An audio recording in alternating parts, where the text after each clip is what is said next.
This is a second chance for everybody. This will change the world the way the computer changed the world. And it will change the structure of contract law. It will change the structure of money. It will change the structure on how we grow food. I would say this is something great that American innovation has done. And there's something good happening in the U.S. A lot of people just don't know about. But this is one of the most positive things.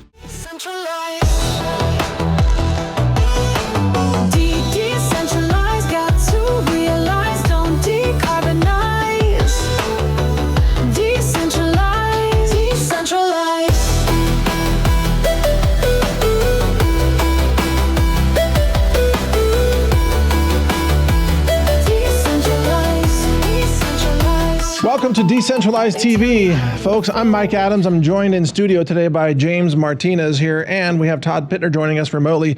So it's three of us together to talk about the future of energy and civilization. It's going to be an amazing show. Welcome, everybody. Welcome, Todd. How you doing? I'm great. Thank you, Mike.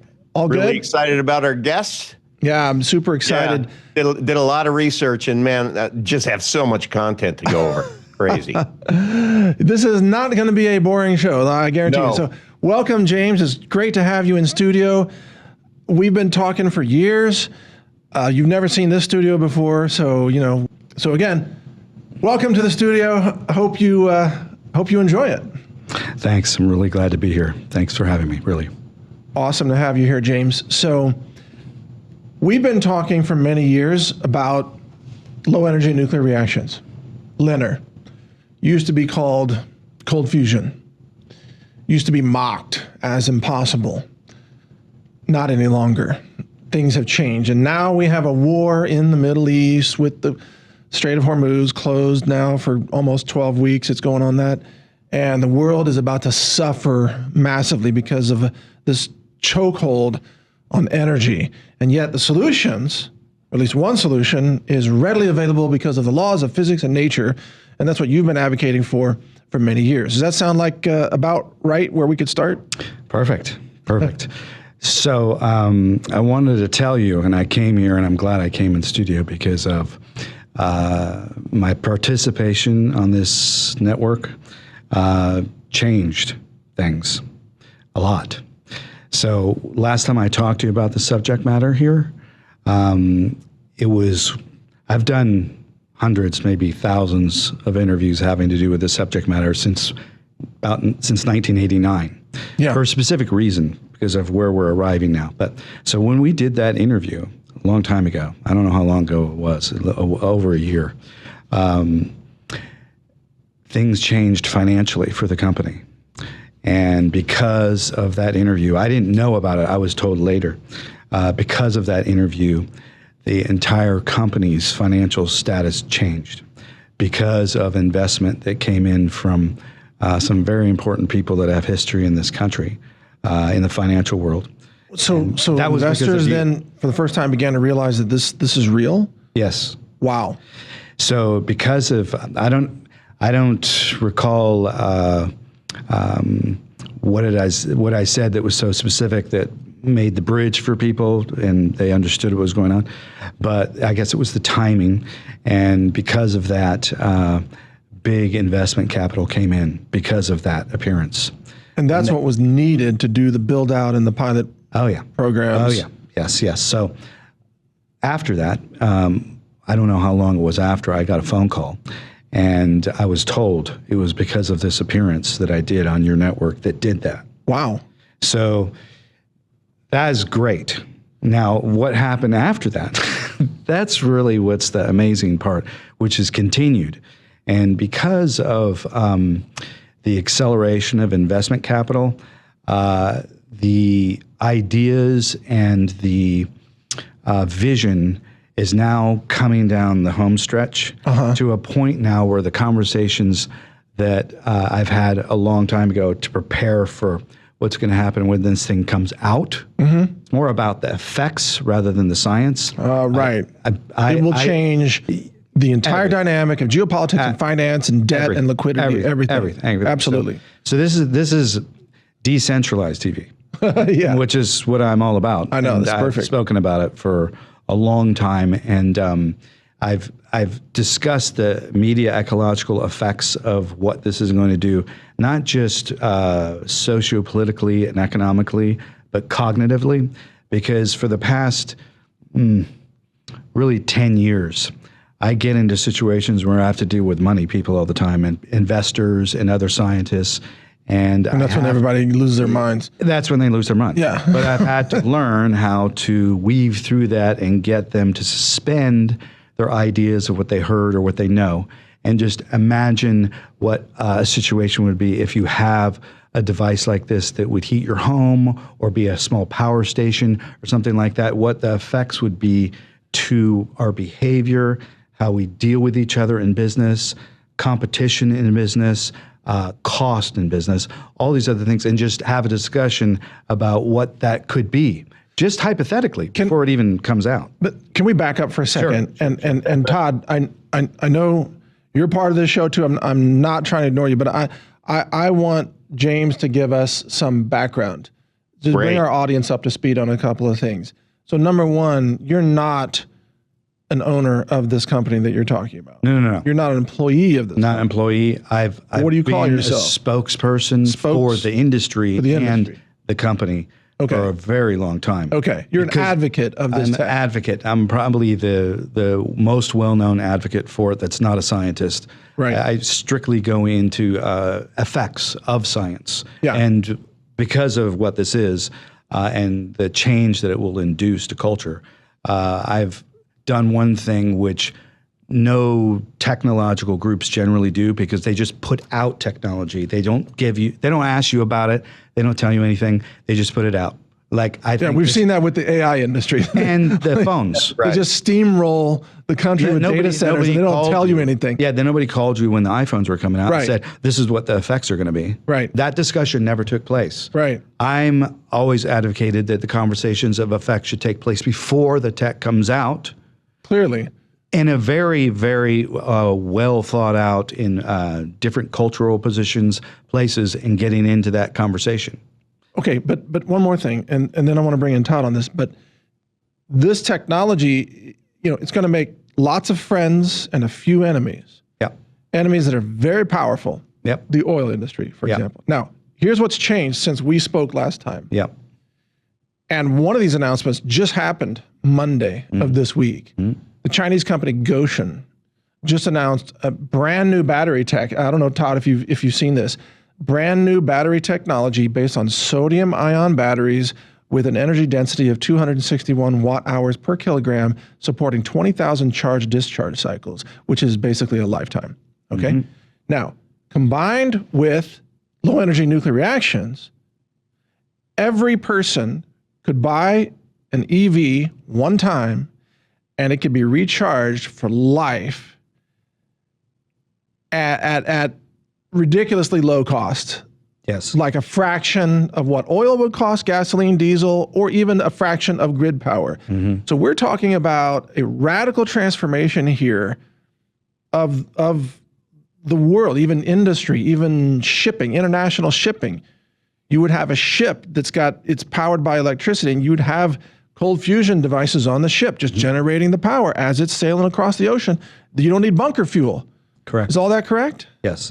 So because of that scenario you just mentioned and this new conflict that's affecting the energy all over the world, for the first time ever since I've been involved talking about this, has there been a change in attitude at the DOE, with the military, with investors, everything.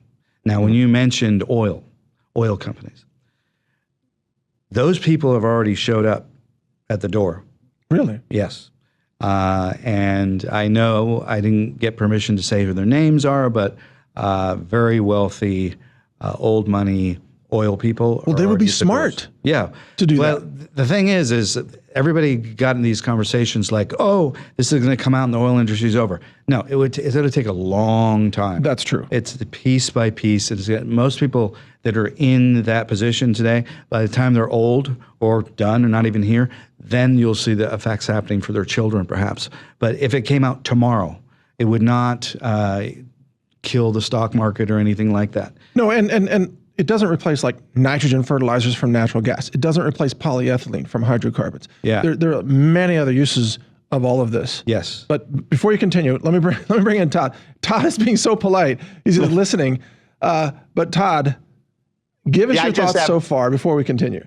Yeah, I just have one question, James. What is this thing? So we've been referring to it at the beginning, and we have an audience who may not be in the know of what this thing is. Could you unpack that for us, please? Thank you, Todd. Good question. Okay. Over the years, the question has always been, what are we going to make that we can insert into a logical vertical in the business world that reduces costs, gives people what they need, et cetera, et cetera. So the conclusion after years and years of design and determining how things were going to work in the business world, Berlin decided they were going to put out a boiler unit, okay, that would be a heating unit. Very not scary. We're not generating electricity and da-da-da. Just generating heat. Generating heat. So no, we know how to convert heat to electricity, but we can get Stirling engines and stuff. You know, okay. we can. Okay, yeah. So then because of what happened and what's going on in culture in the world and the energy business, the tune changed dramatically. And people showed up at the door with basically, to the general person, will be unlimited funding.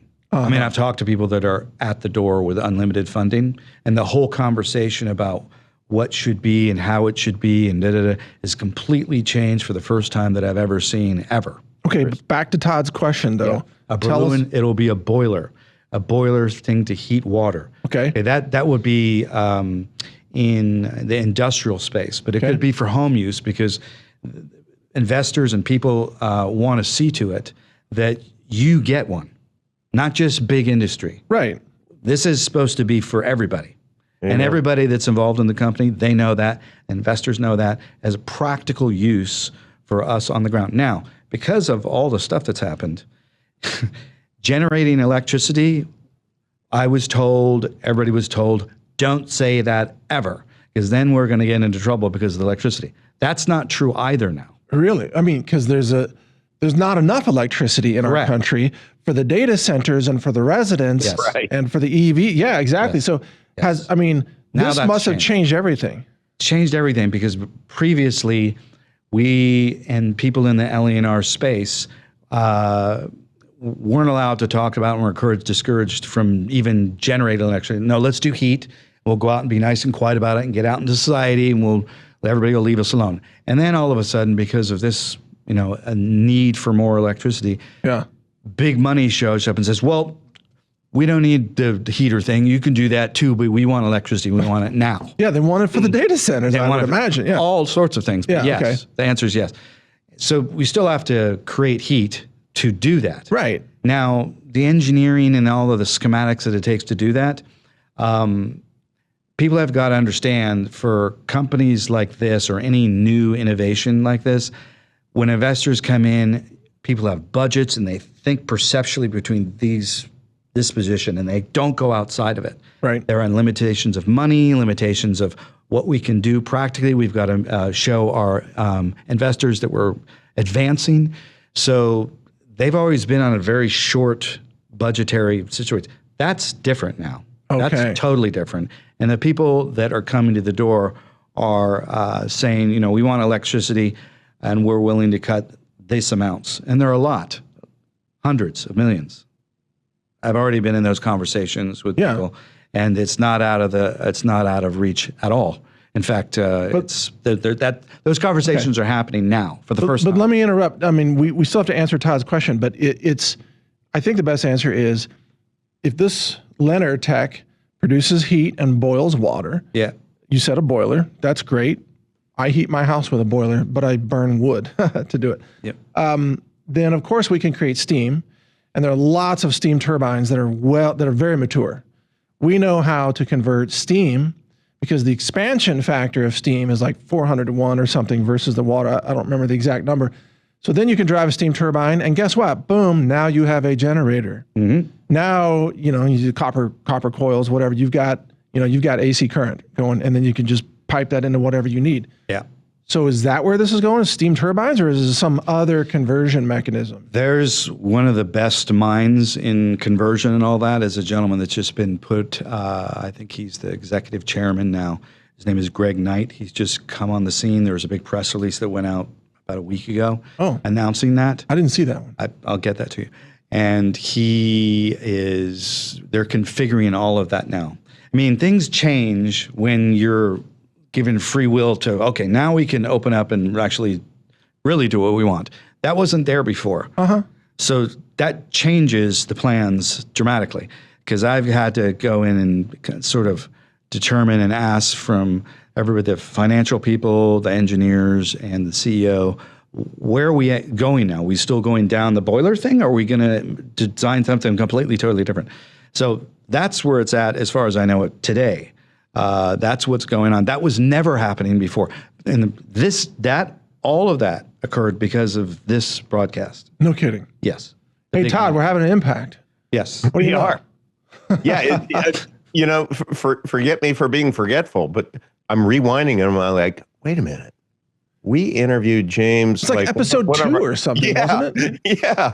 Wow. One of the very first guests. Yes. Yeah. That changed things Yes. for the world. That's crazy. I have one question. Who might this thing piss off? And can you please verify that you are not suicidal, James Martinez?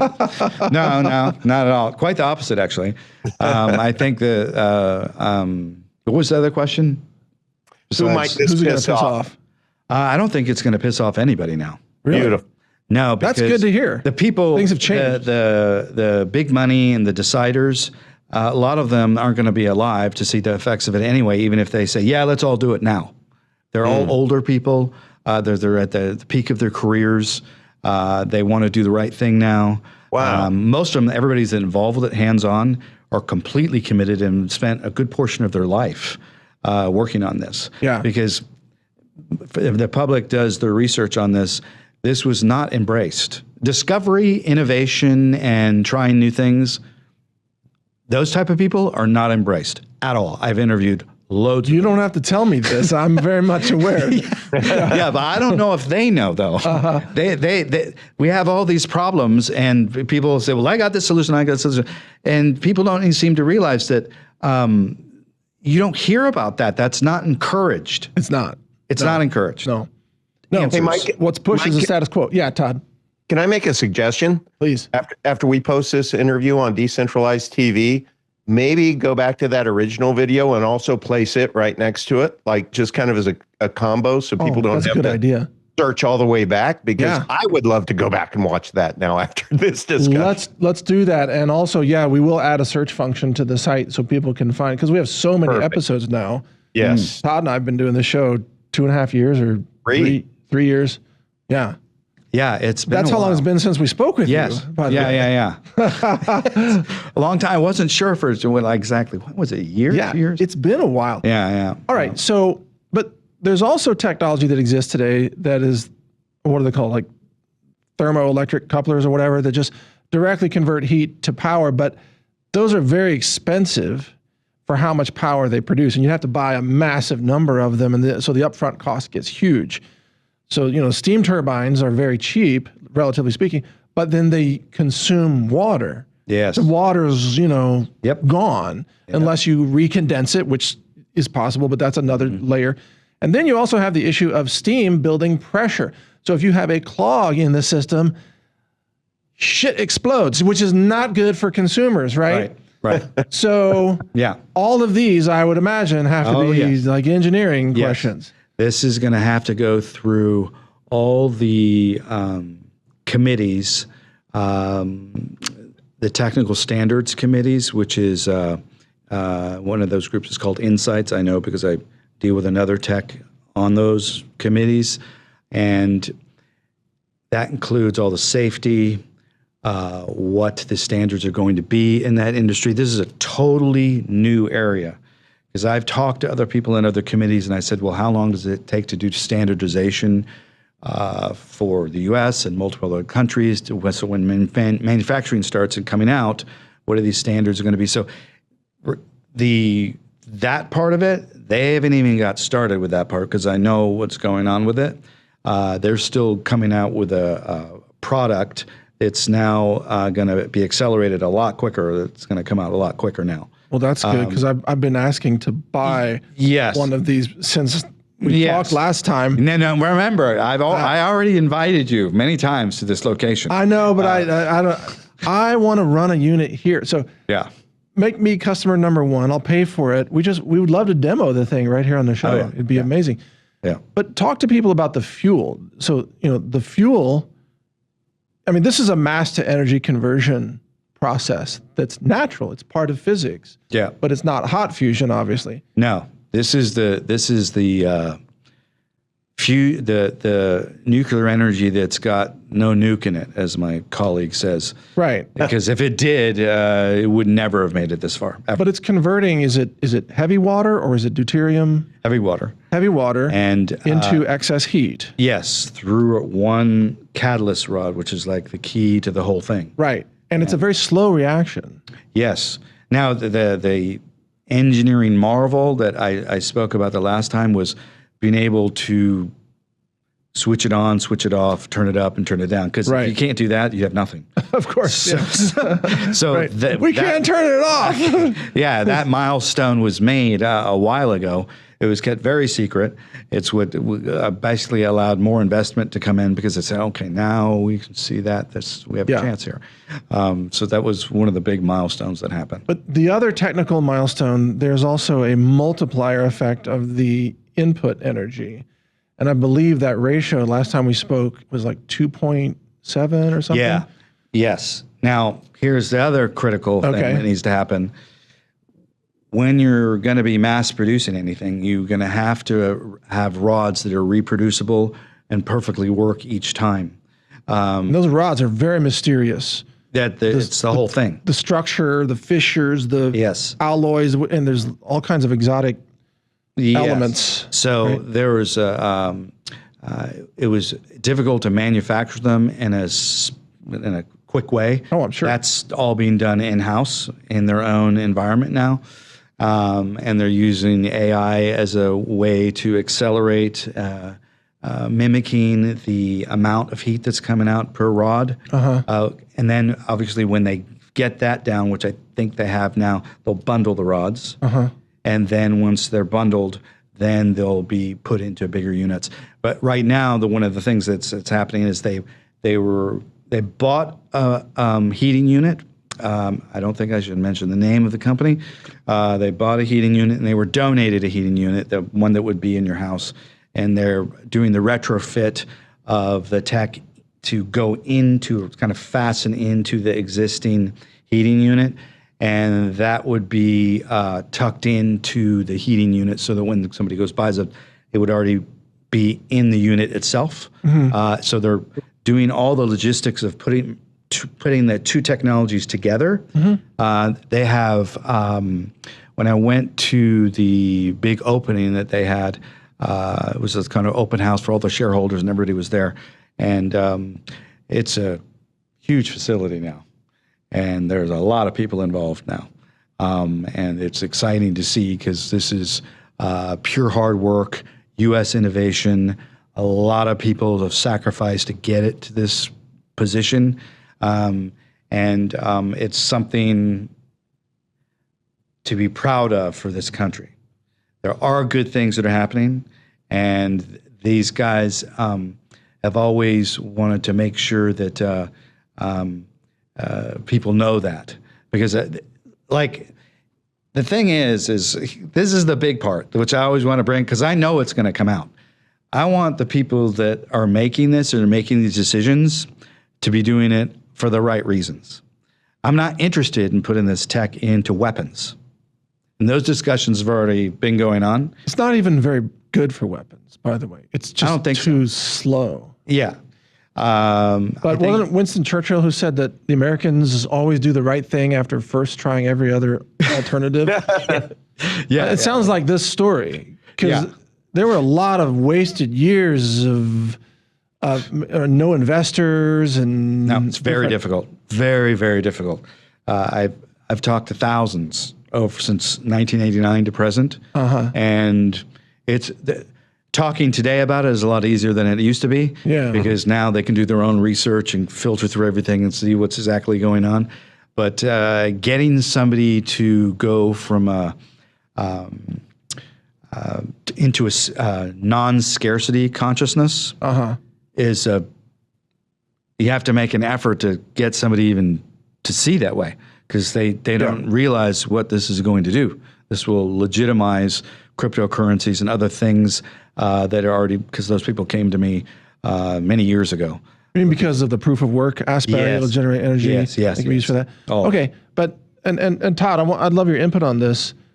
What Todd and I want from you is to tell us when there's something that we can set on the desk and we can run it and it'll generate heat. You know what I mean? Mm-hmm. How far away is that?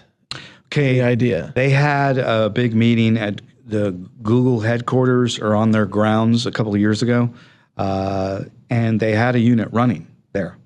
I think I might have mentioned that to you. Yeah, I remember that. Photographs of it. No press was there. Nobody showed up. Nobody knew anything that was going on. There was a lot of the top science guys. But it was demonstrated there. Yeah, I told them, you need to show somebody something. It's not, because when you go and look at it, you're not going to go, wow. It's not glowing. No. You know, it's just, it doesn't do anything. Just sitting there. Yeah. That's right. It doesn't dazzle on that level. It doesn't. So I asked them to have a device that would show some movement or show something on it, doing something, so they could see it. And they did have that. Robert Gaddis made it specifically for this event. Yeah, I asked him to like turn a wheel. Yeah. That's exactly what it was doing. Yeah. And because I said investors need to see something. If they go just look at a unit, that doesn't tell them anything. It doesn't give them any information. You can't see heat. No. You know, right. Right. So they did that. And it was not the people that understood what was going on and watching it, they got it, but the press there was none. We invited press. It was during COVID. That's part of the problem. Part of the problem, yeah. Yeah, so guys came in, there were press people that bypassed all that, and then they still weren't allowed in because people they couldn't get there. So that did happen. Yeah, but I'm talking about units available outside the company where... You'll be the first to know. Okay, well, I want to be the first to buy a unit. You'll be the first to buy one if you want. Okay, that's what I want to be the first to buy a unit, because we're going to have robots here on the show, right, Todd? We're going to have robots walking around. I want cold fusion devices here. Yeah. We're going to have drones flying around delivering smoothies. You know, like and EV batteries. I'm bringing in an old used EV battery. We're going to see if we can hack that thing out there as a home storage system. We are trying to demonstrate revolutionary technology for the audience. Yep. Well, you'll see it. I mean, what's going on now is like a miracle. And I could have given you all the updates via email or text, but I felt the need to come here in person to thank you in person, because that event changed things for the country. Yeah, don't put it in emails, because you put targets on our backs. Yeah, so just this is better. It changed everything. I didn't know about it till later. They told me. Okay. And I said, really? Because I've done hundreds of interviews. So it's going to come out as a hybrid boiler, let's say, right? And a different something else that will generate electricity. I don't know, because the plans were the boiler. Yeah. And now all of a sudden it goes, no, you do that fine, but here's a bunch of money. Give us electricity now. That's what the investment people want. But in order to generate the level of electricity, for example, Jensen Huang of NVIDIA just said, you probably saw this, Todd, he just said, we need 1,000 times more electricity than we have in the entire world to run AI. I mean, that's what he implied, to run compute. Okay. Yep. Well, some of these data centers are 1 gigawatt of continuous. Now, to produce 1 gigawatt of output from cold fusion requires some scale. A lot of scale. Massive scale. We're nowhere near that yet. Yeah, because it doesn't have the energy density output of a gas turbine. No. In fact, my feeling is it's not going to aim in that direction. Okay. Initially. I could be wrong. I don't think so. In fact... starting small makes more sense. Yeah, I mean, that's exactly probably what's going to do, baby steps, of course. But the thing is these plans that these people have to do all this stuff, talked to lots of science and technical people. It's not going to work for a long time. What's not going to work? To power all these data centers and what they want to do, it's not going to work. You mean the grid approach? Yeah. And I don't think it's going to work. Oh yeah, the grid's stressed already. Yeah. The people that have made these plans, and maybe it's because of the plans themselves that aren't harmonious with everybody, as you understand. That's why it's not going to work. Well, I reported last year, Todd, I know you remember this. I said last year, you're not going to be able to buy the transformers that you need for these. Yeah. And like nobody paid any attention. And then, last week I see in, Bloomberg or New York Times, oh, they don't have enough transformers. Yeah, no shit, Sherlock. Right. Like we knew this last year. Yeah. You can't just say I'm going to build this endless list of data centers without transformers because how are you going to? Yep. You got to lower the voltage of the transmission lines. Yep. I mean, I feel like I'm living in a world of crazy people sometimes. Like they don't put things together. You can't just wave a magic wand and have a data center. No. So it's a lot of effort. I spoke to investor last week, and his entire business is dealing with real estate people for land to put in data centers, and then the process of putting in the data center. And these real estate people are meeting with the data center people and the technological people that want all that. They're all having these meetings, and it's just a totally different language between all of them. And they don't have any practical understanding of what it's going to take. And it's just a mess. He told me the whole thing, that how much of a total disaster all those people coming together to do this, because it's not the right thing to do. Yeah, Todd, your thoughts on this focus here? All I ask, James, is that you want one too? I have to give. You want no, you're reading his mind. I'm not high maintenance. Okay. I just want your marketing materials to say, as launched on Decentralized TV. And then Mike and I to each get a participation trophy. That's all. That's all. Yeah. Just want a participation trophy. Yeah. That's question. And we'll pay for the unit. I mean, we're not asking for anything free.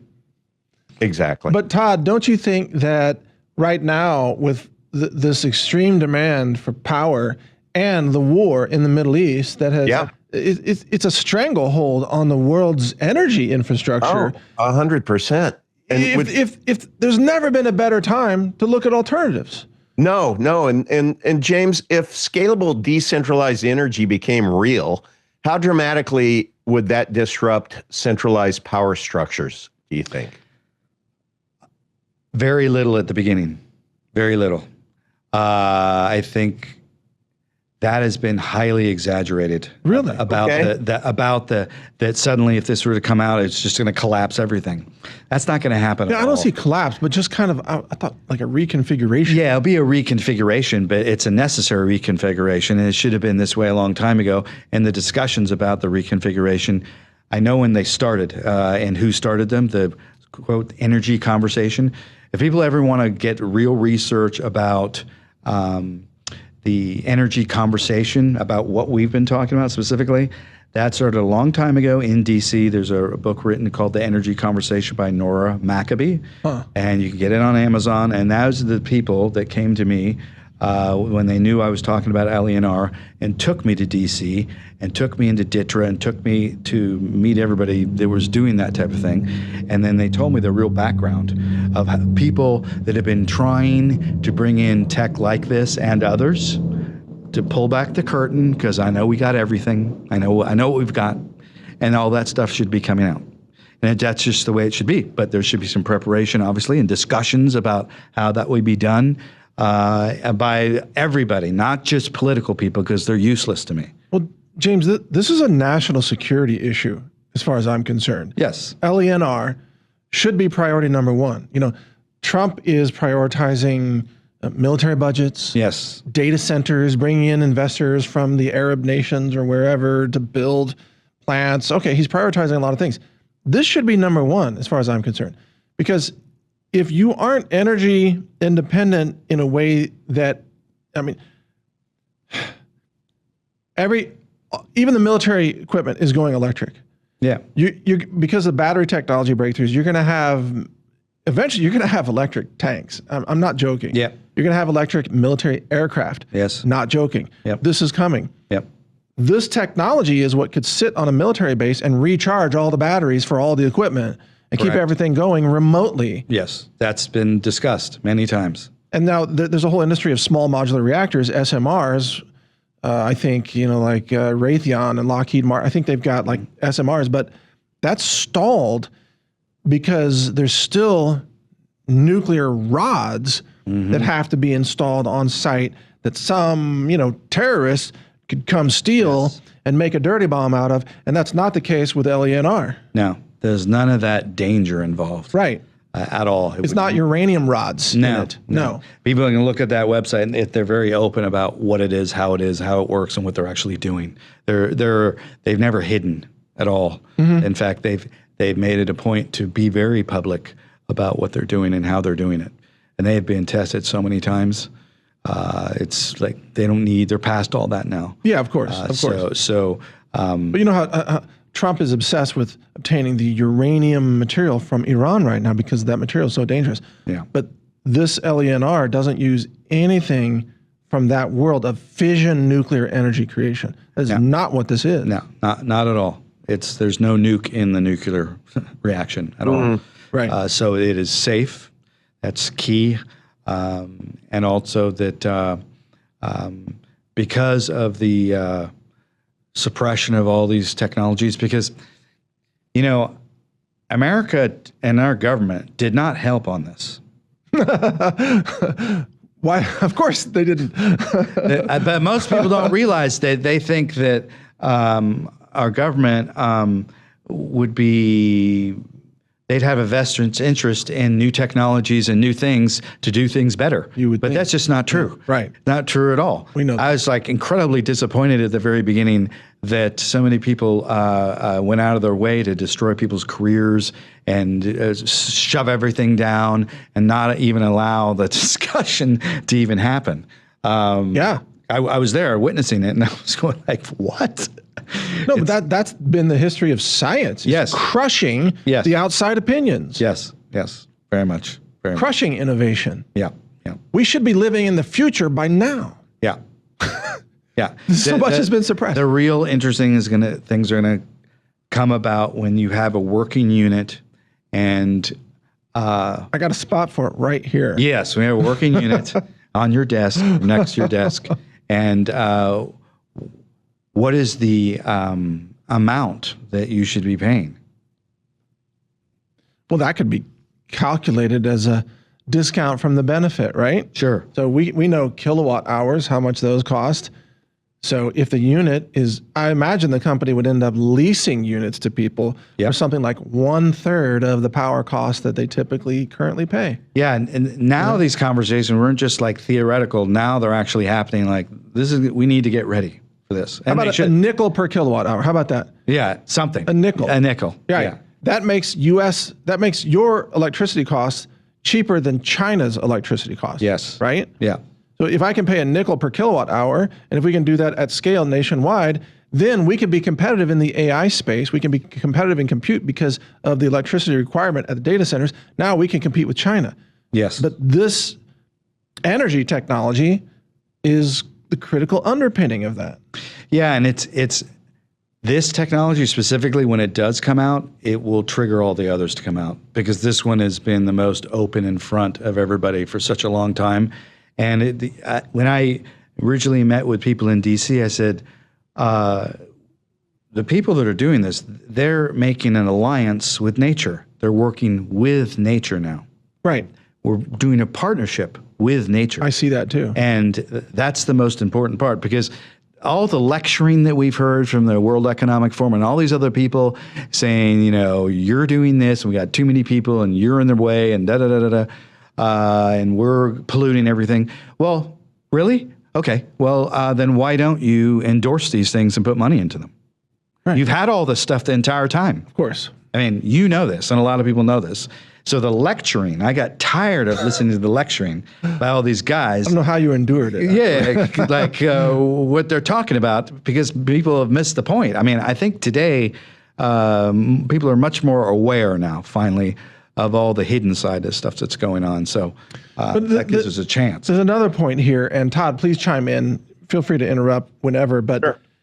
people don't want nuclear power plants in their backyard, right? NIMBY, because of a lot of exaggeration of what happened with 3 Mile Island back in the 1970s, which wasn't even a big thing, actually, technically.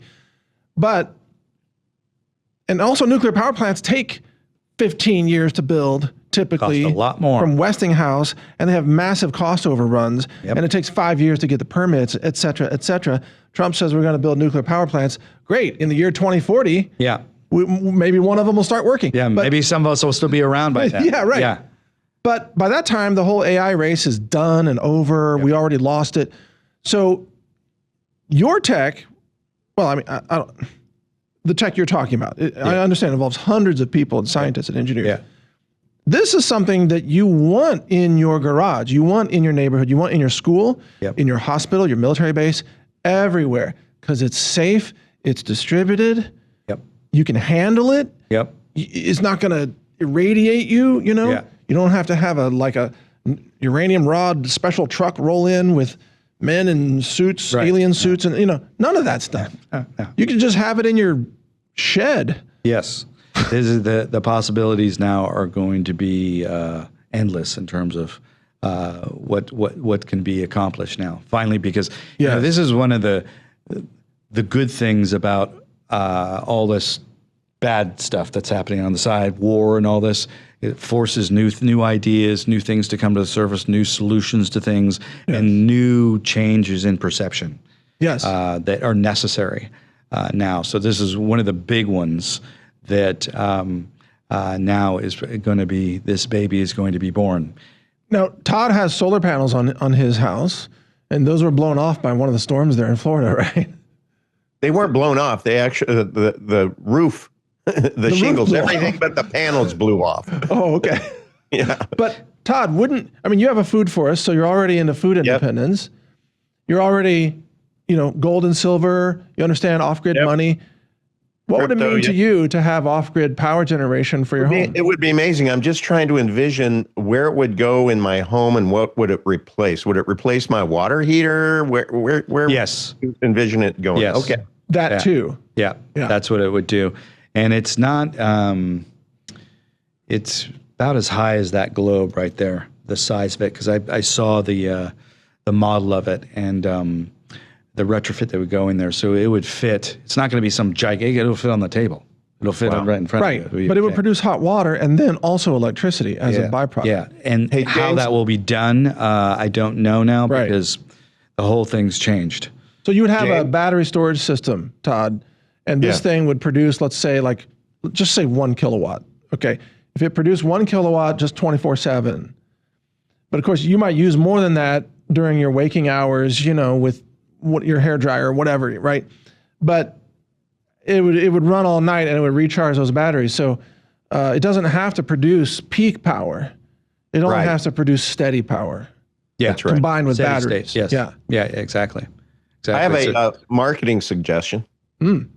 So, if the idea is to get Trump behind this, what you need to do is just make it his idea. You need to come up with a prototype that's gold and tell him, Donald, it's called cold gold fusion. And the gold is dedicated to you. It's gold fusion, Donald. Yeah. I'm telling you, you think I'm crazy. Well, I met with people already in the administration privately, and they knew exactly what it was. But again, it was, that's good, but we have something better and we're going this way. And I said, it's okay. What do they have better? He told me this whole other thing that it was going to do, and it's going to come out from satellites, and they're going to put energy in it, and a whole totally different thing. Okay. And it was interesting to me because there's still people within that whole world of government and military industrial complex. They make final decisions about what's going to come out for you to use. And I can't stand that because I think the public should have a stake in what comes out. Yeah, but you can bypass all those people Yeah. Right. by just releasing it Yes. to the public. Right. You don't Exactly. need government approval. Which is why I've Yeah. been here in the first place talking Yeah. about this, because I I mean, know it's going to happen. Just our audience alone could buy 1 million units of, you know what I'm saying? Yeah, absolutely. So Yeah. you don't have to wait on the bureaucrats, man. No. But I have to deal with them for so long that I just can't believe how things work. James, I keep envisioning you going into these meetings in Washington and it just being Charlie Brown's secretary in the background. Wah, wah, wah, wah, wah, wah. God bless you. You need an award. There's no regulation or law opposing this technology right now. No. Right? But there's competition. There's definitely competition. Well, but People are like, what's well, we're stopping going to you? do this over here. And I'm sitting out telling this guy who's a very white hat, wants to fix things type of guy. And he said, well, we're going to do this and this, and I wouldn't put all your money in this basket. And he's telling me all this. I said, look, any of our options, we should do in all of them. Not just Especially these if over you have here. unlimited funding. Yes. Try multiple routes. Absolutely. Yes. Absolutely. Clearly. That's what we should be doing. But some people don't think that way. They don't think that way at all. But and it these also people in seems- key positions, that like, I could go and do a rant for 20 minutes on key people with big names and big things next to their names, and it's just a complete, total disappointment when you interface with them. All right, so here's the thing. So let's take the United Arab Emirates or Saudi Arabia Yeah. or Iran. What they know is that their oil fields and gas fields in Qatar eventually run out. Yes. They know that. Yeah. In fact, the oil fields in Iran or in Saudi right now are slow moving oil fields. They used to be fast. The oil used to squirt out of the ground. Not anymore, right? They have to inject seawater and everything. They have to frack their wells to get anything out. That's going to end. Yep. What you have, what Brillouin has, never ends Right. because it's the laws of physics. Correct. It never ends. And how much heavy water is there on the planet? Oh, I don't know. All the ocean's full, Yes. Exactly. you know? Yep. So you're never going to run out of energy with your system. Whoever commercializes it and just starts to offer it is going to be the next Middle East in terms of just printing wealth from energy. I had a conversation with somebody that could come in and plop down 200 million like it's nothing, because it is nothing. It's relatively small for this person in terms of kind of. And we had this conversation. He says, well, James, if you had this, what would you do with that?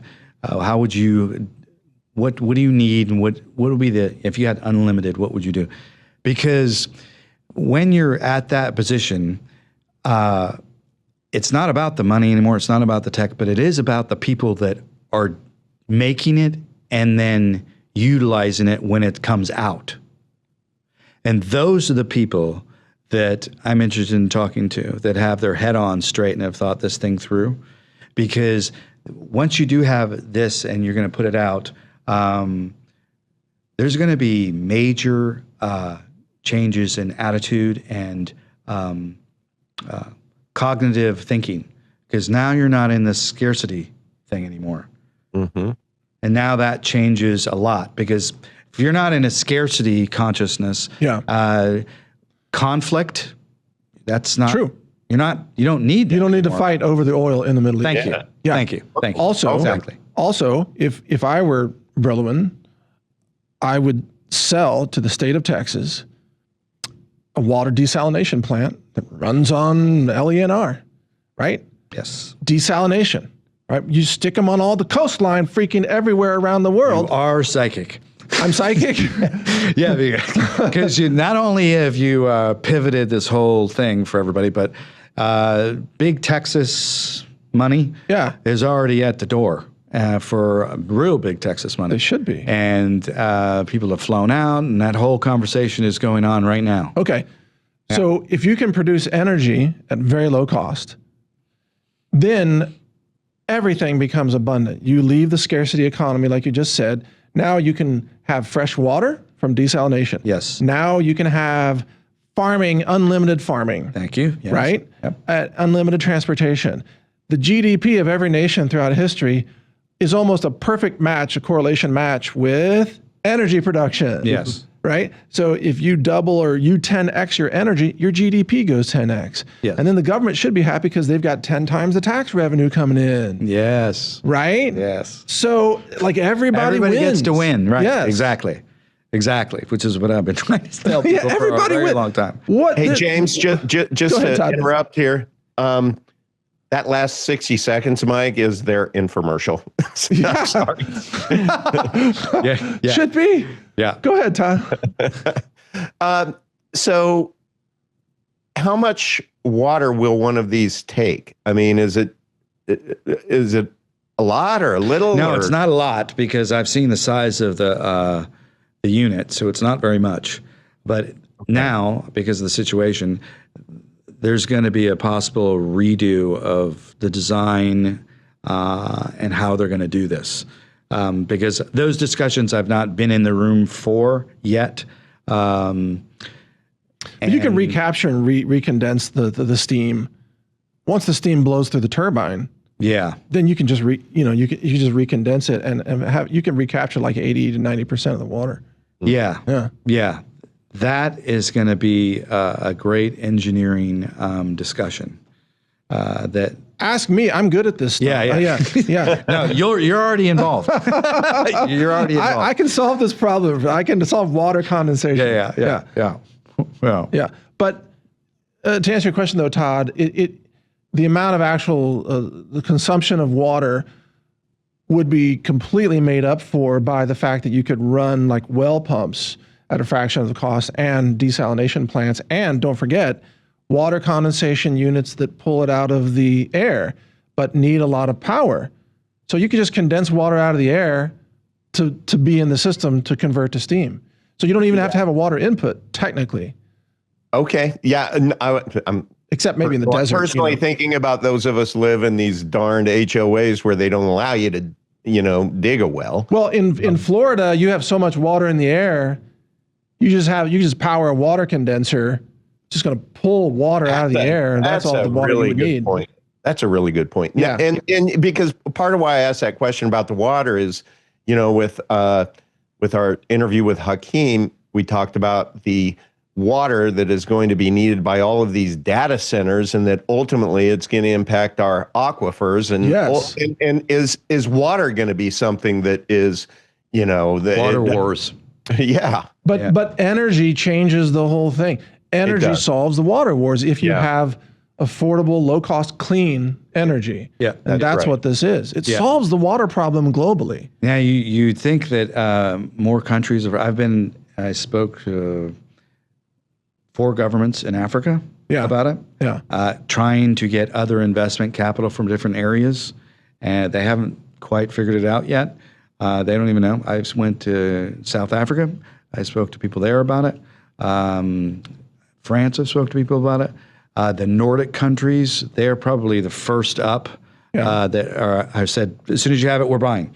They're ready to go. I think it's Norway, actually, there, because their engineers went over there a while ago. Yeah. So the what's happening is a second chance for everybody to do the right thing with this. Yeah. So that's what the company wants. That's what their investors want.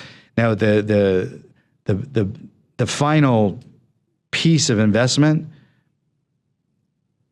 it's not whether they can attract the money people because they're there. It's the person. Because once this person shows up and they put in this certain amount of money, they want the right partner.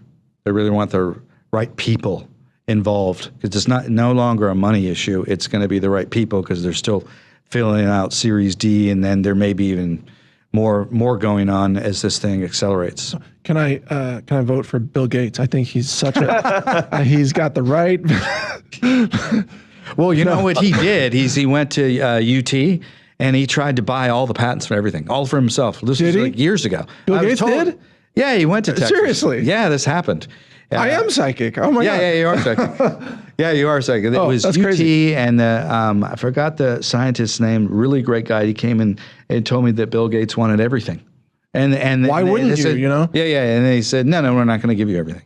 But I'm glad that they turned him down. Because I remember when it happened.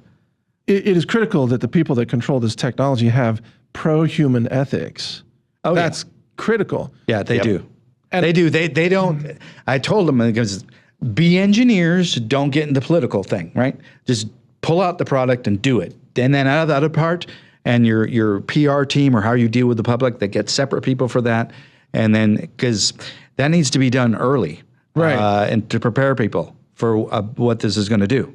This is why I talk about it in the first place. This tech will turn deserts into food crop production areas Right. if you just harness it correctly. Yes. And it's all about energy management in the economy. But remember, food is just it's a representation of hydrocarbons that are reformed through photosynthesis. That's what food crops are today. Yeah. You don't actually need the hydrocarbons except for the fertilizer, but there's even microbiology in the soil that can free up the N2 molecules in the atmosphere. They can make nitrogen available to the plants, but that's a separate story.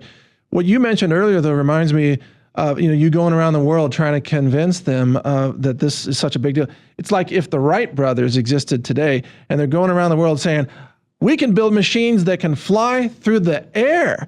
And all these other countries are like, that's impossible. That's stupid. Nobody thinks Right. machines can fly. Yeah. Yeah. But they can. Yeah. No, it's been a long haul, a very long haul. Right. It's an important lesson for people to understand that never underestimate the power of disinformation and lies. It's a big business. And when the Pons and Fleischman first discovered this, I remember the exact moment I heard it on the radio, and I knew right then that these guys' careers were over and they're going to have a lot of problems because in '89, when it was on the cover of Time and it was all over the world that they had solved this crisis and that a lot of people lost money. A big, huge amount. Contractors lost $800 million in a deal when that happened, and it pissed off everybody. And They came after them hard. Yeah. And some people were killed over this. When it first came out, I remember the whole thing very clearly. Yep. And even when they were doing the third-party validation stuff at SRI International and other labs, that was a big deal for them to come out and say there was excess heat and all that, because then now the conversation could begin to change. Yeah. So There was also excess helium production as a byproduct of the cold fusion. And I remember this, no one could explain the helium, right. right? Yeah. But you only get that if a reaction is taking place. Yes.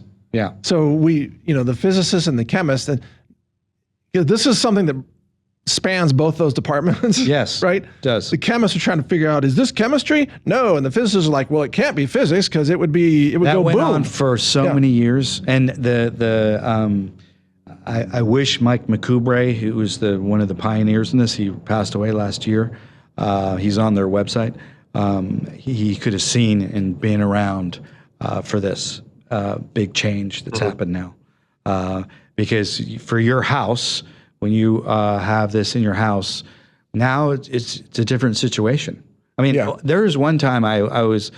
This is an interesting thing to hear from somebody when I was mentioning to a woman about what this tech was. I was on an airplane with her, and what are you doing? And I explained, there's this tech. And then she looked at me and she goes, that means I can spend more time with my kids. Wow. Right. And I heard that, and I'm like, okay. And that opens up a totally different, because I have more time, cost is less, et cetera, et cetera. And when I heard that, I think, good. Because people should be thinking in terms of these possibilities of how it's going to change things, and conflicts can be reduced. Well, right. But one of the things, and I know, Todd, and I love your reaction to this. See, I know that there's a certain faction of globalists that are pushing depopulation of humans. Yes. Right? Yes. And part of that is because there's going to be a lot of job replacement due to AI emergence, and also then AI embodiment of robots to take over labor a few years down the road. Mm-hmm. The thing about low-cost energy is that it makes populations grow. Correct. Right. So there's one faction that doesn't want this to come out because if food is cheap, families will expand dramatically. Yes. Population growth is... And they'll do it themselves. Yeah, that's right. They'll do it themselves. Yes. Because not only does the mom have time to play with her kids, she has time to go sleep with the husband and make more kids. Correct. You know what I'm saying? Yes. And those kids can be fed affordably if the food is cheap. Yes. Because of so that faction of the globalists doesn't want food to be cheap. But at the same time, they need their data centers and they need the energy. Yes, right. So Yes. yeah, you understand, right? I totally understand. They're like, how can we? Another marketing opportunity. This is the anti-dink technology. Double income, no kids. You're welcome, James. Hey, James, where could people actually go online to be able to check this out? I mean, do you have a they can website go to the energy, Brillouin Energy. I think that's behind me. Yeah, there it is. Brillouin, Brillouin. Yeah, Brillouin Energy. Energy. Yes, and it's they say what they're doing there. They say it's very, very open. They say what .com? they're doing. Yeah. Yeah, .com. Mm-hmm. Okay, Yeah, that's great. the hardest name to spell.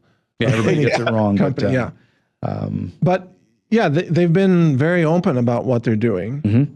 And I don't know why all these years during the Biden administration, you would think that the sort of green, save the planet people didn't would be happen at all all. over this tech. No. Most people don't even know. I mean, when I talked to the CEO about it, he goes, you told me all the if people didn't hear you, they wouldn't even know we exist. Wow. That's what he told me. I'm This like, is the how is that ultimate possible? green tech. Yeah. Like, where are all those guys? First of all, Yeah. I talked to some of them, but there's supposed to be way more.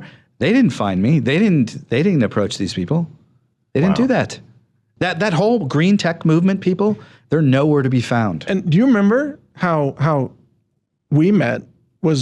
My memory is that I was talking about this tech, Yes. and you heard Yes. one of my podcasts. This was many years ago. Yeah. Before we ever Yep, did an yep, interview. But you were shocked that I was talking about it. Yeah, that you actually got it. Yeah. Yeah, I remember that. That's right. Right. That's because a lot of people don't do their homework long enough to get to that point. Because if you're a science person, you do your own due diligence or whatever. Yeah. But I remember hearing you, and what? Wow, he actually knows. Because this subject went on InfoWars. The CEO actually did an interview for InfoWars when it was up. Oh, really? A long time ago. Oh. Yeah, if you look up CEO Brilliant Energy InfoWars, it's there. Huh. That was pretty daring at that time. Very daring. Yeah. Because there wasn't anybody that was really figuring out what these guys were doing. Uh-huh. And it did go out on there. It took me a long time to arrange that. And some people were like, oh, don't do that. And then there was like, and then they came out and said, do it. See what happens. Nothing happened. Nothing really happened. People were not understanding. People don't grasp the tech. No. And I've used many methods to make people understand. Go watch the movie The Saint. Go check this out. love that go movie, look at it. But now, today, there's been literature. It's been in magazines. There's even artwork that's coming out from engineers. There are artists that are putting that out. Museums are considering sculpture pieces about this. Oh, really? There's a whole thing going on behind the scenes having to do with this. Well, Todd, have you ever heard other people talking about cold fusion or low energy nuclear reactions in your other conversations? Never, ever. I mean, nobody's considering decentralized energy. See, that's the key to everything. Right. Yeah. It really Right. is. Because think about this, right? So I've said for robotics, I want a weed pulling robot. Okay, it's my number one robot dream. I want a weed pulling robot so I can grow food without having to pull weeds. But I need to charge that robot. I need energy. I need decentralized energy to charge my off-grid robot with off-grid energy. Yeah. Also, I might have security drones flying around, whatever. I probably am running computers with AI GPUs. They're very power hungry. I need a lot of energy to do this. Yep. The grid controls it. If they cut me off from the grid, what if they cut you off like they cut you off from Facebook? Like, oh, we don't like your politics. No electricity for you. Yeah, exactly. Well, that's why I was asking about, can centralized systems survive if decentralized energy becomes widespread? The amount of evolution mentally, because it's mental mostly. Yeah. I found because I've already people in cryptocurrency. People are coming to me now because now they're starting to see this is going to come out. The conversations are completely changing now. But it's Interesting. It takes a while for people to for it to click. You're unusual, so Well, you don't have to tell me that. it's pretty obvious. I've always James, existed, one last outside question. the boundaries of Yeah. what's normal. One last question. Yeah. Last question. Just because I hate the thought of anybody cutting me off, like deplatforming me or anything like that. That's right. Do you, instead of leasing this, is there going to be the option to be able to buy it? Oh yeah. Okay. Yes. Oh, of course. Okay. Yeah. Yeah. I was just thinking leasing would make it accessible to a lot More of people. widespread, absolutely. Yeah, because it might be expensive up front. Who knows? Right, exactly. I don't think it's going to be that expensive. No? I think it'll be about the cost of a mid-size car. Oh, Yeah, So I think in our first 40,000, interview, you- 50,000? Yeah. Yeah. I think in our first interview you'd mentioned even 20 if memory serves, but I have a crappy memory, so let's call it 40. That's reasonable. Yeah, but Yeah. see, robots are going to cost about that. Yes. And people are going to buy robots like crazy. Why? Because it's going to do the dishes. Yes. It's going to get things done. Would I spend $50,000 to have 2 kilowatts generated 24/7? Absolutely. Are you Yeah, kidding it'll me? pay for itself. Yes. How many times can I write that check? Yes. Right. Yeah. It's like, yeah, we want, and then I'll get an EV helicopter. We'll charge the helicopter and fly around. Now we're Get like a talking. little farm drone. Is it Yes. going to be? Is one of the robots going to have to pat you down before you get on the helicopter? Yeah, right. I'll Wearing, have like a wearing TSA a blue robot. shirt, Right. It'll kick you in the balls before you have to take off your shoes. scan you with radiation just to make sure you're not packing. No, but Yeah. this is actual abundance. This is actual wealth. Is kilowatt hours. Right. I've even said in the future we're going to have batteries that we have in our pocket, and the currency will be kilowatt hours. And anything that creates kilowatt hours is psychic. printing money. So you are psychic because that's that whole thing that you're talking about. Yeah. I have a PDF of all that conversation. Really? Yes. There was. I was going over that about 3 years ago in Colorado, and the plans were sent to Elon Musk pilot Oh, about exactly what you're talking about. Elon Musk is just right down the road here, by the way. Yeah, I don't know if he knows what's his going on there. Whole facility is not that far. Really? I don't But know. see, to me, energy is money. Currency is counterfeit money. Energy is real money. Gold and silver have store of value, but you can't use them to power a motor or a pump water, whatever. Yep. Energy is the ultimate universal Yes. money. I So think an that's energy great. token. Energy token. An energy token would be created, and I went over that with some serious people many years ago. It was a little premature, but that's okay. Yeah. Because what you just said, it's on the plate. It's on the possibility plate. I could see in the future, you go to the store, you pay in kilowatt hours. I love that. Yeah, it makes sense. Because everybody will need them to power their life, their refrigerator, Yep. their EV, their robot, their AI, their air conditioner, everything. That's the currency. That's what we foresaw and thought that it would ultimately turn into that because it would change contract and contract law on what that means when agreements are signed, ratios of energy. How would you rate that? That conversation, that one specifically, that's where I'm at. That's where I want to get to and be in the room for when that is happening. Because I had the conversation with somebody else last week, and they turned me on to somebody that has about 6 patents and would understand exactly what you're talking about, has the capability of doing it, the whole thing. And it ends central banks. It ends counterfeiting currency. It ends government debt spending. Yes. And it empowers everybody to participate in a just economy. Thank you. Yes. Thank you. Right. Thank you. I have And to say. because energy has built-in scarcity, Yes. it takes effort to harvest it, to produce it. It takes investment, even if it's just a solar panel. It takes something to produce it. Correct. So it has a built-in scarcity, but it has a built-in practicality.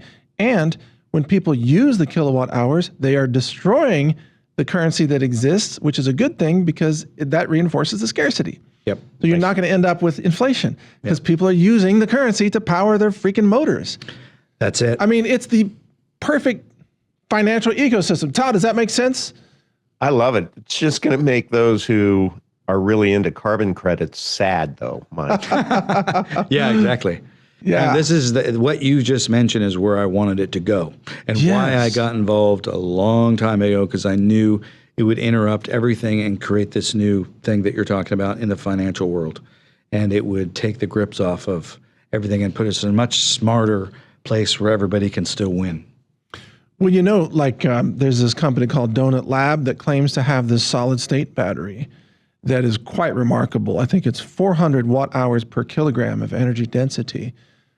But also there's a Chinese company I mentioned, Goshen, that has 261 watt hours per kilogram in a sodium ion format. That and they're invested by Volkswagen.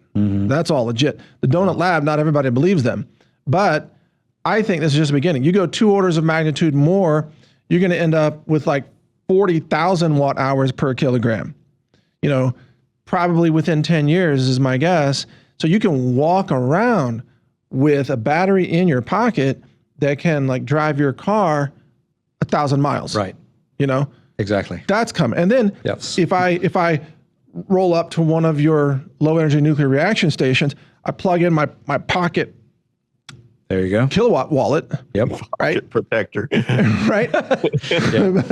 my kilowatt hours wallet, excuse me. You plug that in, charge that sucker up, right?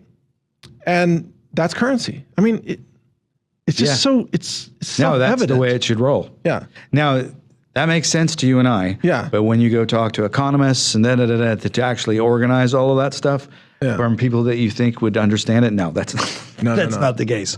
You just need Mike to be your CVO, your chief visionary officer, to go explain it to everybody. That's No, all. the gentleman actually introduced me to you in Colorado. His name is Todd. He's the one who initially told me about you because I didn't know about you. Really? And yeah, because I remember hearing you speaking about this tech, and then I called up and I said, "Who is this guy?" And he goes, "Oh, you don't know this guy? This is the food guy. This is the food guy." I'm like, what's food got to do with power, right? No, I was what? And then I heard the story, the back story, and then okay, this is okay. I got it. Good guy. So And one reason I love the technology that you are advocating for here is because of food, because it allows people to grow their own food in a decentralized manner. Yes. Because when you have energy, then you have all these other systems. Yes. You know, irrigation of water pumps, robots for pulling weeds, like I said earlier, but also refrigeration for food storage. And so, in my vision of a perfect world, we don't go into a giant big box store to buy fresh produce. We grow it, but we grow it using tech, absolutely. off-grid tech. Absolutely. Yeah. Yes. And it's more nutritious. I've talked to. I live half the year in France, and the way they produce food over there, it's very serious. Oh, They yeah. take farming and everything very seriously. Their food's way better than our food. Yes, Yeah. it absolutely is. And I've mentioned this to people in the farming world over there, and they're all lift up like, really, because they take that that's a personal part of their culture. Yes. Farming and food. It's Oh, yeah. very, very serious business there. Sure. And so they would jump at this to be able to do that. And because it's the farmers there in France that have the biggest problem with the government. They're the people that protest first in that country. That's right. Because they're out in the streets, and I see it when I'm driving around out there, that their food and the growers that make the whole culture possible and the way they've lived, they're the ones that are fighting hardest. For And energy scarcity hits them the hardest oh yeah, because of the diesel costs, yes, farming and transportation, et cetera. We are interviewing, Todd, I don't know if you know this, but we've booked a company that's going to come on our show in a couple of weeks. They are a company out of Europe, but they have distributors in the U.S. They make all electric skid steers for farming and ranch use, like like Bobcats, or compact track loaders. Yep. All electric. And see, I'm big into all electric vehicles because we can charge them with solar panels, right? But we could just replace solar charging with LENR charging. Yes. One day, whenever that's available. So what I want to do is show people, encourage people to build a homestead around electric vehicles like a side-by-side, a UTV, ATV, electric small tractors are coming. There's pilots of those. Yeah. And I'm not coming at this from a green, like save the planet point of view. I'm coming at it as this is what gives you freedom. You can produce your own power. Yes. And you don't have to depend on the gas station down the road or the Middle East functioning because it never freaking functions correctly. Right. They're always blowing each other up. Right. Yeah. Now, this is the ultimate power move for the individual to run their own life and begin their own freedom from the food standpoint and sustenance and the creation of the most important parts, which is the family. So to feed itself, to grow for itself, it's the base. Yes. So I'm all for that, 100%.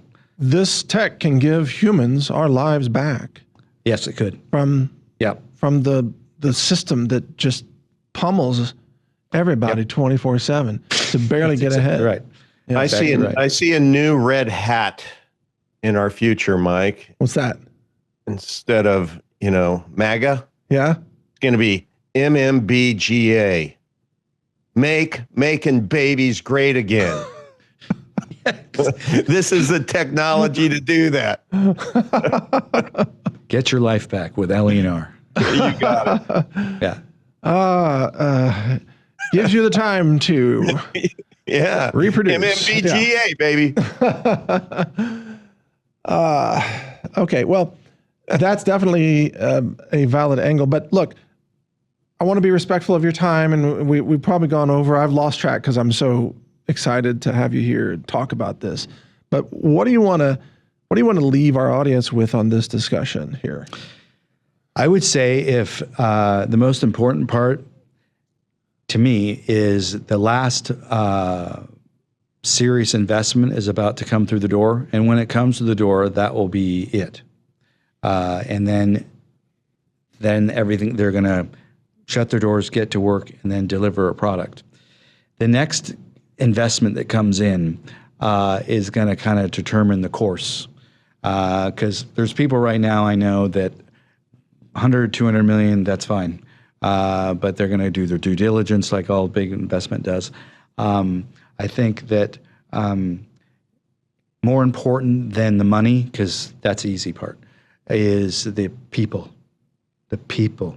Yeah. That make these decisions and see how it comes out and how they're going to deal with the commercial world. The attitude, the commitment level, all that stuff's got to be key. And they're looking for outstanding people like that can hold the line and do vision like that. The things that you've discussed that's the type of investment mind that they seek to move forward. That's what I would say, because this is a second chance for everybody. Mm-hmm. And this will change the world the way the computer changed the world. Mm-hmm. And it will change the structure of contract law. It will change the structure of money. It will change the structure on how we grow food. Just as food and farming, absolutely. Food and farming will be forever Transportation changed. will be impacted dramatically. Yes, it will take time, as with all new innovation. It's slow when it comes out, and then it gets better and better all the time. That's true. So I would say this is something great that American innovation has done. I know everybody involved, and they've worked extremely hard to get to this point. And there's something good happening in the U.S. that a lot of people just don't know about. But this is one of the most positive things. Well, I'm really good at applying technology. So when you have it, and when we're able to buy a unit, we will work, Todd and I will brainstorm how to apply it to our scenarios of homesteading, growing food forests, powering EVs, whatever. We will apply this tech in ways that will be really amazing to people. Yeah. Yep. In fact, I had a former Google engineer tell me yesterday, he's like, Mike, you do things with AI that even Google people can't figure out. He's like, how do you do that? I'm like, Just trying to solve problems here. I'm not keeping track or comparing. I need these book covers translated into Spanish, you know, like, how do I do that? Yeah. Nobody told me it was hard. I just did it, Yes, you know? yes. Yep. Like, don't tell me it's hard. I don't need to know that shit. Mike, your answer. I want to, like, how can I use your technology to grow more food? Yeah. We will figure it out. Yeah. That's good. Mike, your answer in the future when someone said, how do you do that? You should just say, really well. Well, you've changed the future. You made it possible. This venue that you have here. And Oh, coming this here. venue. Yeah. When I came on here with you, you created this. It changed things. So. Well, aren't we always, we're like sending out ripples in the pond of the cosmos, and we're trying to, all of us are trying to make the world a better place from what always we been do. my plan. Yeah, that's the only thing that's worth doing. Yep. You know what, James? And I'm serious here. If that initial interview had such an impact, you might want to consider embedding this interview on an investor website or your primary website or whatever, because we've covered so much territory on what the future holds for this technology. Feel free. Oh, I intend to. I didn't realize last time I just let it flow. Yeah. But this one will go out. Okay. Or have investors, if they want to talk to Todd and I about what we think this tech can do, Yeah. we're happy to share those ideas. Great. My only ask is, again, I want to be at the front of the line to buy a unit. That's all I'm I have asking. my commitment to you on that level. I'll see it through. Don't worry. I will write the check. You need 50K? You got it. Just get a unit. Let's play with it. All right. It doesn't even have to be perfect. Perfect. Great. Yeah. I will do that for you. Don't worry. Okay. Well, and it's because we want to demonstrate it. Yes. We want to demonstrate it for people. So whenever that time is right, Yep. we want to demonstrate. We want to show people how to use this technology. Mm-hmm. Like I've got, you see how big this building is, right? No, I know you've got plenty of space. This is actually, and I know the audience can't see this, and Todd, you haven't been here yet. We built this to be a robot testing ground. Ah, okay. That's why okay. Yeah. That's why you have all that space there. We're going to build out we have a kitchen set over here. We're going to have robots doing smoothies. Good. Right. For the guests. Well, I mean, Would you like any as a drinks demo, before you go on? And we're going to stand back once we give it a knife, make sure it doesn't go full Skynet on us. Yeah. But we've been trying to get Chinese robot companies to sell us robots. Mm-hmm. And so far, they've been a little too nervous to sell us the robot because they're afraid of our testing. Ah. Yeah, because it's an uncontrolled environment. Now, Sure. we're not here to mock robots, for sure. We're not going to kick them down, We're trying to see what they can do. The food guy is going to test the food, and then he's going to test the robots. We're going to test the robots making the food. That's the whole thing. We want a robot that can make a smoothie. Yeah. But that requires slicing avocados and things. Yes. So far, we don't have any Chinese robot company that is open to us buying their robots to do these things. But it's also because they're not ready for those tasks. Yep. So you can buy a dancing robot. Yes. I don't need a dancing robot. Nobody needs that. Yeah. He's a functional. I need a smoothie making robot. Yeah, exactly. So that's the story. Good. Great. But we could set up your experiment over. We could have a boiler. We could have, Fantastic. heat, a turbine. We could produce steam in the building. We don't care. We could. You see that door? There's a big roll-up door. We can drive forklifts in here. Oh, great. So we can offload heavy equipment and bring it in on forklifts. Great. So however big it is, it doesn't matter. It's Great. fine. Duly noted. I will let them know. All right. All right. So James, what should people, is there anything else you want to recommend of websites or resources that people should? Coldfusionnow.org. I think there's a long history of the science on there if that website's still up. But now there's been documentaries, loads of things about this if you put it in YouTube. And a lot of scientists in other parts of the world, other companies are developing this. In Japan, there's another company in Japan that's doing it. This is the arrival time, a great moment in history where we're partnering up with nature instead of working against it. So it's a great time. 100% agreed. Well, we'll continue to be your fans and advocates here as like a third-party voice. I want this technology for humanity because it's clean, it's safe, it's decentralized, it's empowering. Yep, you got it. I mean, it's all those things. What's not to like? Hey, Todd, What would you like to put on the end cap here for this conversation? Just the suggestion that before Donald gets it, I think you should get goldfusion.org. Just go secure that sucker. And then make it his idea. Okay. No, this has been fantastic. But I do have to say something, Mike. You know me, I prep like crazy for these interviews. And James Martinez, you have such a backstory, and you are involved in so many different things and topics and subject matter. I try and keep them separate, because I've stayed with this thing and don't jump into other areas. Yeah, there are other areas fusion. that they say, well, don't conclude that at the same time. Yeah. But LENR technology, man, it took up an entire episode. But I'm telling you, based upon my notes here, we can have about 5 more of these conversations. Isn't You've that been the great. truth? Great. All right. Well, thank you so much, James, for being here. Please just hang out, have a seat on the couch, enjoy our superfoods. Perfect. Todd and I are going to continue for just a few more minutes here. Perfect. And then I'm going to give you a tour of our mass spec laboratory. Oh, good. Thanks. How about that? You ready to see that? Yeah, I love it. Okay. All right. So there you go, folks. We're going to take a quick break. We'll be right back with the after party here on Decentralized TV. Join the official discussion channel for this show on Telegram at t.me/decentralizedtv, where you can ask questions or offer suggestions of who we should interview next. Also be sure to subscribe to the email newsletter on decentralized.tv, where you'll be alerted about 1 day in advance of each new upcoming episode, before it gets published.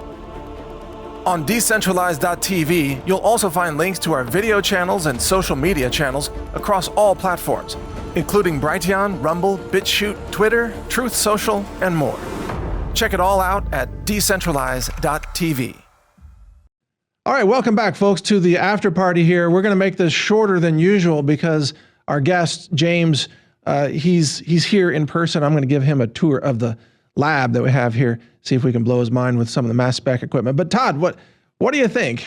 Wasn't that a great conversation? It was a great conversation. I'm just sitting here thinking, not every day I witness, all the world's problems being solved in less than an hour. Mike, I have to tell you, the right and left side of your brain and wherever else you put a brain is just beyond compare. I mean, the way you connect the dots and your vision and everything, and how many times James said, you're microdamus. I mean, that we're already working on that. Yeah, that's part of the plan. It's just amazing. Well, you're very kind, Todd. But look, I just feel like we're simply trying to solve practical problems. Sure, that's all there is to it. Yeah. I just happen to not be bound by other people's existing systems. In fact, right. I despise the conventional systems, as you can tell. I mean, that's what this whole show is about, is we're going to break the boundaries, and we're going to teach people things and demonstrate things that are not part of the establishment. Well, and it's like, I love the fact, they used to say when E.F. Hutton talks, people listen, right? And the same goes, I believe, with you.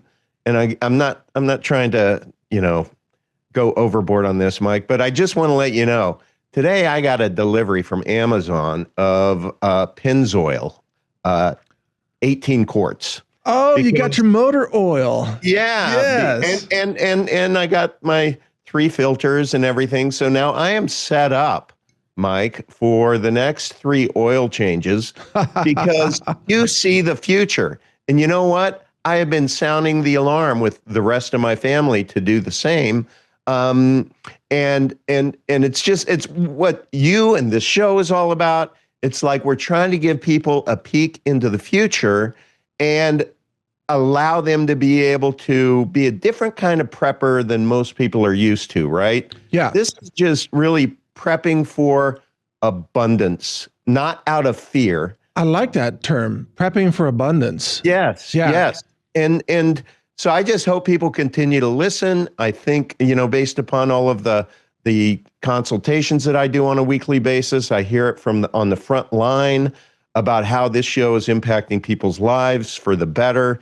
And today just really, really stirred my soul because this is what it's all about. And I love the fact that I now am a little smarter on LENR technology and gold fusion. Isn't it cool to be one of the hosts on this show? Because we get to talk to some of the most interesting people in the world. We actually get advanced notice of these amazing emerging technologies.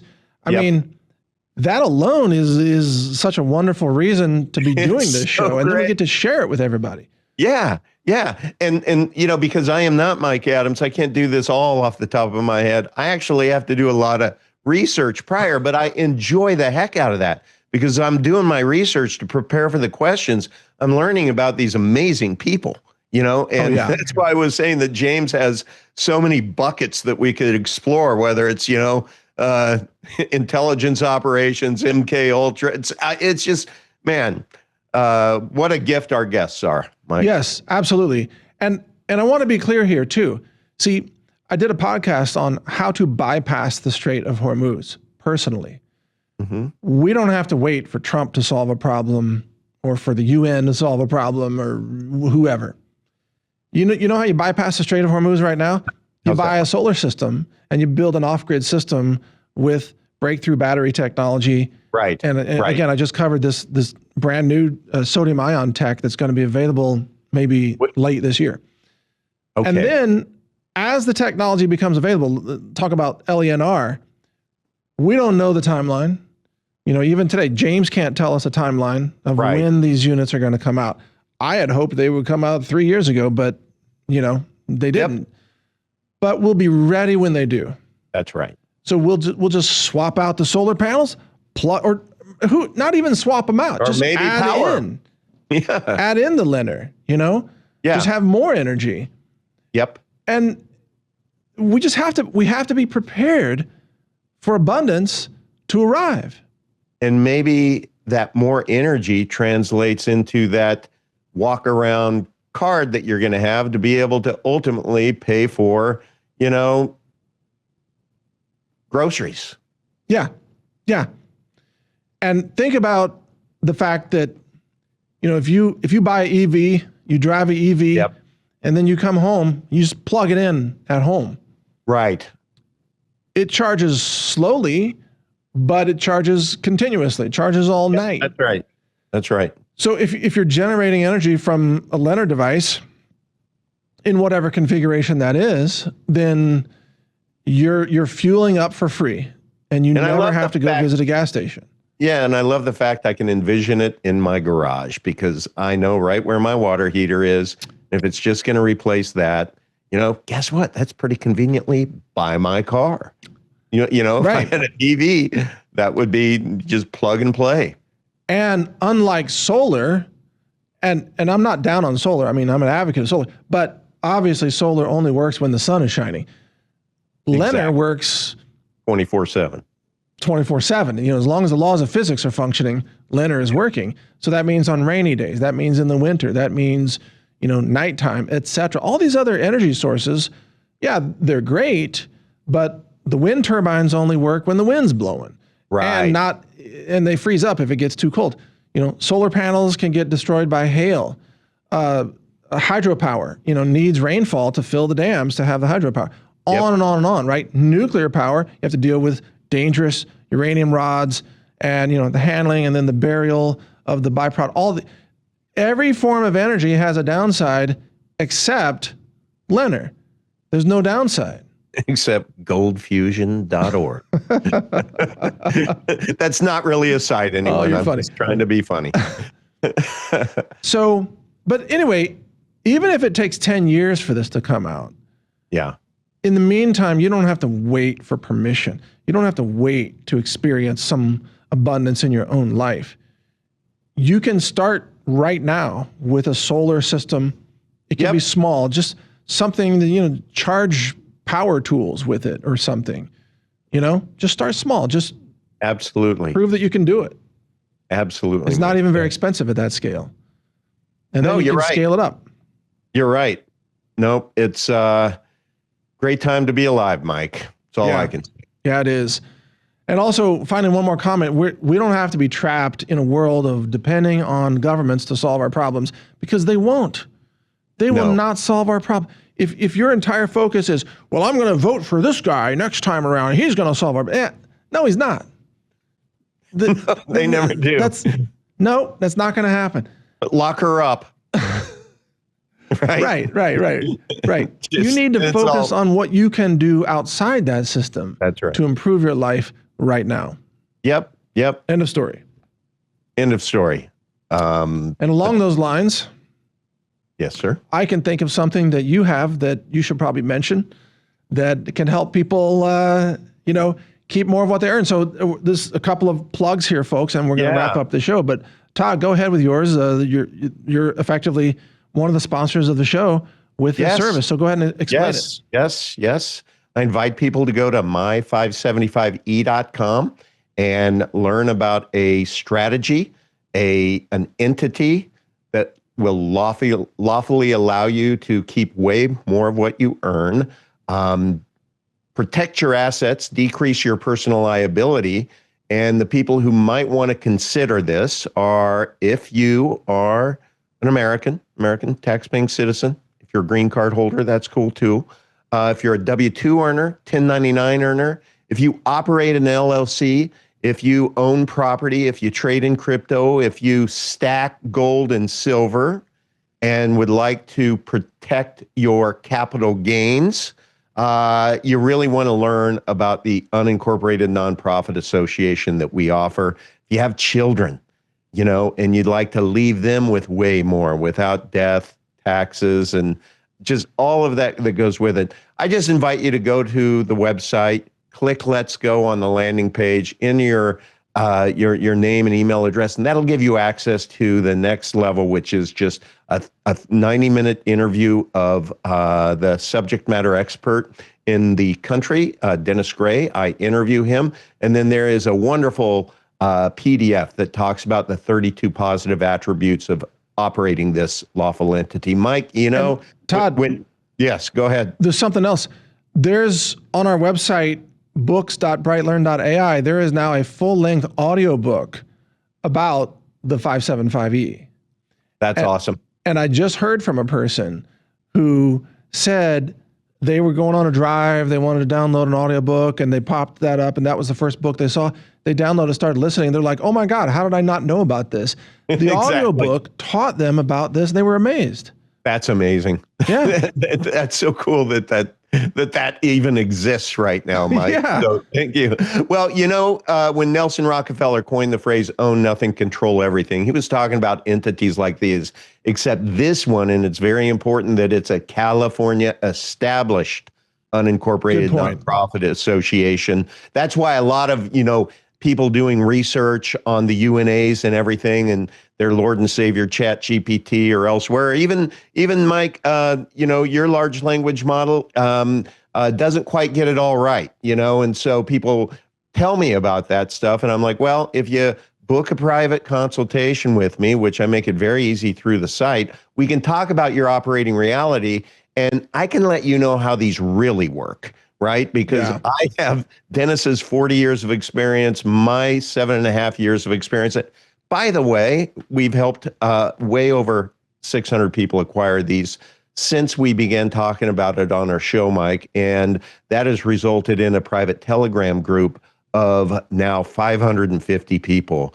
And man, I'd say 99% of them came through our show, Mike. So That's awesome. If you're listening to Mike Adams, if you're watching DTV, you're not a dumb person. You think differently than my number, 98% of the rest of the population. And those are the people who are in the group. Just a lot of like-minded individuals rooting for each other. So I invite you to just learn more, and I'd be happy to chat with you if that makes sense to you.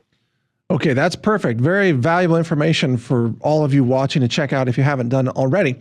And then from my side of the show, we just want to make you aware of healthrangerstore.com, where we have, of course, laboratory tested, nearly all certified organic foods, superfoods, long-term storable foods, and nutritional supplements and personal care products for your good health.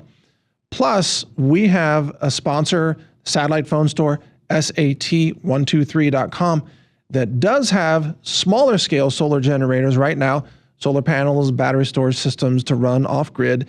as well as, of course, satellite phones and Faraday bags, dark bags, to protect your electronics from EMP and solar flares and things like that. So check them out at sat123.com. And then finally, you can catch all the other episodes of Decentralized TV at the website, decentralized.tv. And believe me, there are episodes there that you don't want to miss. Some amazing episodes. Oh my gosh. Watch them all. You'll love them. So yeah, and I can't wait, Mike, for the search functionality to be built into it. I know you're working on that. And just because there have been so many wonderful guests, I've had a lot of people just say, you know, I can't find that interview with Jim Gale or whatever. I'm like, well, scroll down. It was the 4th interview. You know what I mean? And yeah, we've got some really cool stuff coming for the website. Beautiful. Some other features as well. Yeah. But thank you, viewers, right? Yeah. Thank you, because you make it happen, and we're just really grateful for you and all of the guests. James Martinez, I know you're sitting over there somewhere near Mike. You were awesome. Great. Love you, and really grateful that you have invested so much of your personal resource on this technology that can really, really cure the world of so many ills. Yeah, for sure. 100%. Well, I'm going to give James a lab tour. So beautiful. I'm going to say bye for now. But Todd, another amazing episode. Had a great time. You enjoy the rest of your evening, and we'll get together next week for a couple more amazing interviews. Awesome. Okay. Thanks, Mike. All right. Have a great rest of your day. All right. And thank you all for watching. This is Mike Adams and Todd Pittner here for Decentralized.tv. Take care. Bye.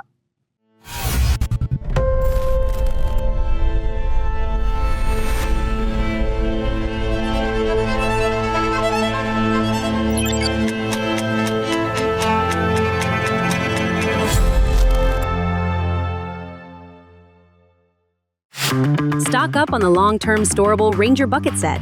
536 servings of clean organic superfoods for your survival pantry. Certified organic and lab tested for purity. Order now at healthrangerstore.com.